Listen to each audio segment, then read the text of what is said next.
Misaotranao Andriamatoa Prime Ministre, misaotranao Ramatoa Filoha, Andriamatoa Prime Ministre, Ramatoa Filoha, tsika mpikambana ato amin'ny gouvernemanta, nareo solombavam-bahoaka sy nareo manatrika eto.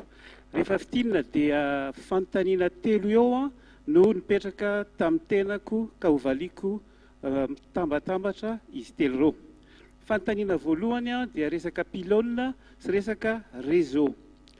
Averiko eto indray mandeha zany fa nanoka tamin'ny 2018 nakaty dia efa nihoatra ny 50 ireo pylône namboarina natao amin'ilay hoe développement rural ary izay ao anatin'ny participation fanjakana ary ny 20 tamin'ireo no mbola vao nifaranana tamin'ity farany taona ity.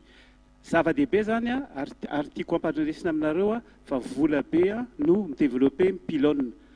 Na dia 50 zany efa betsaka, tsy midika izany hoe efa vita amin'izay ny atao hoe développement ny réseau rural ary mbola mitohy io amin'ny herintaona rehefa mitady an'ilay izy. Amin'ireo izay efa nanontaniana teo na midongy na ampaniana benenitra na beroro efa mitady ny vahaolana izay koa zany amin'izany. Inona ilay vahaolana? Ankoatrany atao hoe fitohizan'ilay développement rural, fanohizana pylône amin'ireny toerana ireny.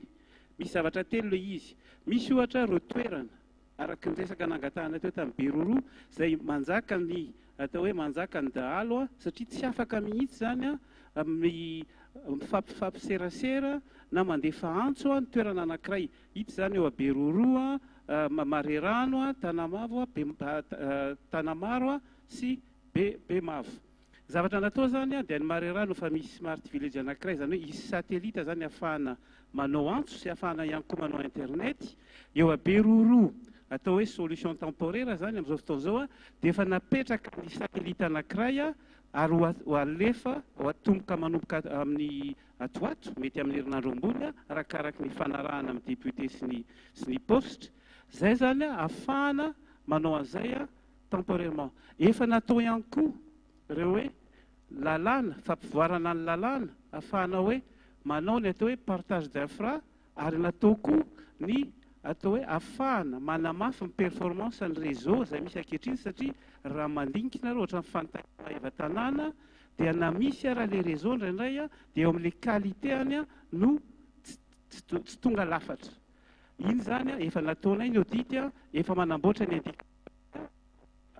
ary efa manamboatra ny test rehetrarehetra izay ho atao amin'io ary ho atomboka amin'ny voalohany taona ho avy zao zany ny indicateur sy ahafahantsika manaraka ny performance ny réseau rehetrarehetra.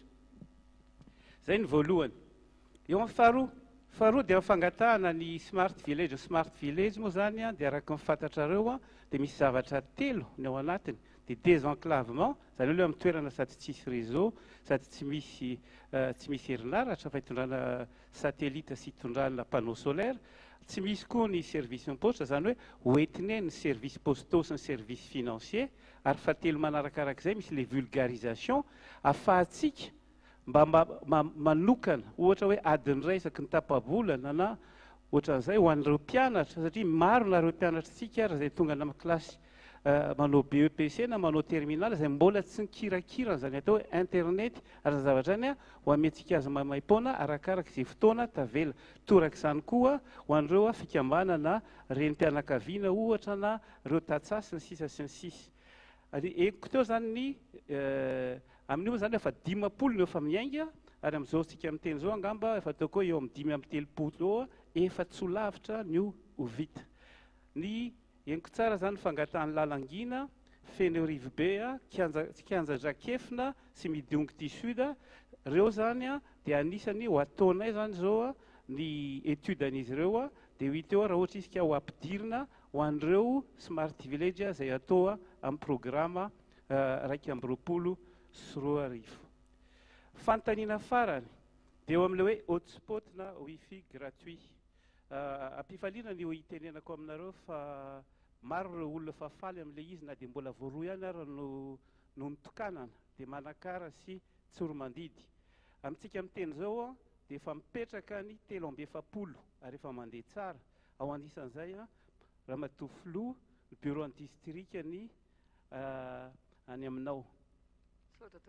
Dia ny Ny ambony zany mahatonga azy 20 dia vita alohan'ny krismasy ary mandeha daholo, kanefa zany mbola isy 20 zany hotokafana ary hodinihana ary ho azo ampiana koa zany ny jerevana maika be ohatra ny toerana ohatrany hoe Akatso sy ny sisa.